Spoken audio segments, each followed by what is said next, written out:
সম্মানিত ভিউয়ার, সবাইকে স্বাগত জানাচ্ছি ইউটিউব চ্যানেল অনলাইন ক্লাস একাডেমির পক্ষ থেকে। আজকে আমরা দেখব হচ্ছে যে জাতীয় বিশ্ববিদ্যালয়ে যারা মাস্টার্সের ভর্তি হওয়ার জন্য অ্যাপ্লিকেশন করেছে, যে তাদের রেজাল্টটা কিভাবে বের করে, অর্থাৎ তারা কোন কলেজে তারা অ্যাডমিট হয়েছে বা কোন কলেজে তারা চান্স পেয়েছে বা তার জন্য কোন কলেজটা সিলেক্টেড হয়েছে, সেই বিষয়গুলো আমরা একটু আজকে দেখবো, যেটা কিভাবে করা যায় অতি সহজে। যারা কম্পিউটার ব্যবহার করছেন এবং যারা মোবাইল ব্যবহার করছেন তাদের ক্ষেত্রে কিন্তু নিয়মটা হচ্ছে সেম। আপনারা যে কোনো একটা ব্রাউজারে যাবেন, কম্পিউটার অথবা মোবাইলে, সেটা হতে পারে গুগল ক্রোম অথবা ফায়ারফক্স। ব্রাউজারে যাওয়ার পরে ব্রাউজারের যে অ্যাড্রেস বার আছে, এটাকে বলা হয় অ্যাড্রেস বার, না এটাকে বলা হয় সার্চ বার, আর এটাকে বলা হচ্ছে অ্যাড্রেস বার। এই অ্যাড্রেস বারে গিয়ে লিখবেন NU admission result masters 2025, NU পরিবর্তে ন্যাশনাল ইউনিভার্সিটি, এটাও আপনারা কিন্তু লিখতে পারেন। লেখার পরে প্রথমেই যে রেজাল্টটা শো করবে সেই রেজাল্টের উপরেই আমরা ক্লিক করব। দেখুন এখানে যে রেজাল্টটা আছে, admission home national university, admission home national university, এখানে যে রেজাল্টটা আছে সেই রেজাল্টটার উপরেই আমরা ক্লিক করব। আর আমরা সার্চ বারে গিয়ে লিখবো কিন্তু এইটা। তো এইখানে যদি আমরা ক্লিক করি, ক্লিক করার পরে এখানে দেখুন কিছু কিন্তু নাই, এখানে অ্যাপ্লিক্যান্ট নাও এই সবগুলো মেনুগুলো এখানে কিন্তু শো করছে। এই মেনুর নিচে, এই যে কন্টাক্ট আসার মেনুর নিচে, এই যে আপনারা দেখতে পাচ্ছেন যে মাস্টার্স, এমফিল, পিএইচডি, এখানে যে অপশনটা আছে, এখানে মাস্টার্সের উপরে আমরা ক্লিক করব। মাস্টার্সের উপরে যদি আমরা ক্লিক করি, তাহলে এইখানে কিছু অপশন আবার নতুন করে চলে আসবে। তাছাড়া কিন্তু এই অপশনগুলো আপনারা খুঁজে পাবেন না, এটা কিন্তু বিষয়।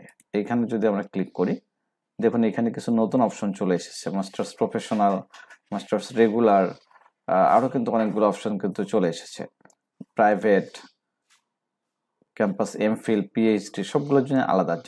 যেহেতু আমরা মাস্টার্স রেগুলার জন্য অ্যাপ্লাই করেছি, সুতরাং আমরা এই মাস্টার্স রেগুলারের এই যে অ্যাপ্লিক্যান্ট লগ ইন, এইখানে আমরা ক্লিক করে দেবো। এইখানটাতে আমরা ক্লিক করে দেবো, এই যে অ্যাপ্লিক্যান্ট লগ ইন, এই জায়গাটা অ্যাপ্লিক্যান্ট লগ ইন, এখানে আমরা ক্লিক করে দেবো। এখানে আমরা ক্লিক করে দেবো। ক্লিক করে দেওয়ার পরে এই যে একটা লগ ইন অপশন দেখাবে, আপনি যে অ্যাপ্লাই করেছেন সেই অ্যাপ্লাই কপিটা যে আপনার কাছে আছে, সেখানে কিন্তু যে কলেজে অ্যাপ্লাই করেছেন সেই কলেজের কোডের নিচেই আপনার অ্যাপ্লিকেন্ট রোল নাম্বারটা থাকবে। সেই রোল নাম্বারটা এখানে দেবেন এবং পিন নাম্বারও কিন্তু আছে, পিন নাম্বারটা এখানে দেবেন। তো আমরা রোল এবং পিনটা দিয়ে নিচ্ছি, দিয়ে নেওয়ার পরে লগ ইনে ক্লিক করব।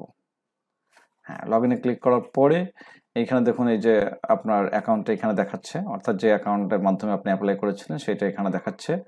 আর হচ্ছে কংগ্রাচুলেশন থাকা মানে হচ্ছে আপনি চান্স পেয়েছেন যে কলেজের অধীনে আপনি অ্যাপ্লাই করেছেন। তো আপনার কলেজটা তো জানাই আছে, আপনি যে কলেজের অধীনে অ্যাপ্লাই করেছেন।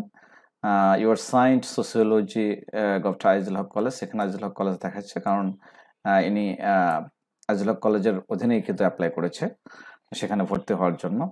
তো please click on admission form to provide required additional information. Admission ফর্মে ক্লিক করে আরও কিছু অ্যাডিশনাল ইনফরমেশন অ্যাড করতে বলছে, এই আর কি। তো যাই হোক, রেজাল্ট আমাদের দেখার জন্য এই যখন আপনি ইউজার আইডি এবং পাসওয়ার্ডটা দিয়ে দিবেন, অর্থাৎ রোল এবং পাসওয়ার্ডটা দিয়ে দিবেন, যদি কংগ্রাচুলেশন ওঠে তাহলে বুঝবেন যে হয়ে গেছে, আর যদি না হয় তাহলে এখানে লেখাই থাকবে যে ফার্স্ট মিনিট বা সেকেন্ড মিনিটে আপনার এখানে হয়নি, পরবর্তীতে আবার অ্যাপ্লাই করার জন্য এখানে বলবেন। তো এইভাবে কিন্তু আমরা ইনফরমেশনগুলো, অর্থাৎ এই মাস্টার্স থেকে অনার্স যেটাই বলেন না কেন, আমরা এইভাবে কিন্তু দেখতে পারি। তো আজকে এই পর্যন্ত, সবাই ভালো থাকবেন, সুস্থ থাকবেন, আল্লাহ হাফেজ।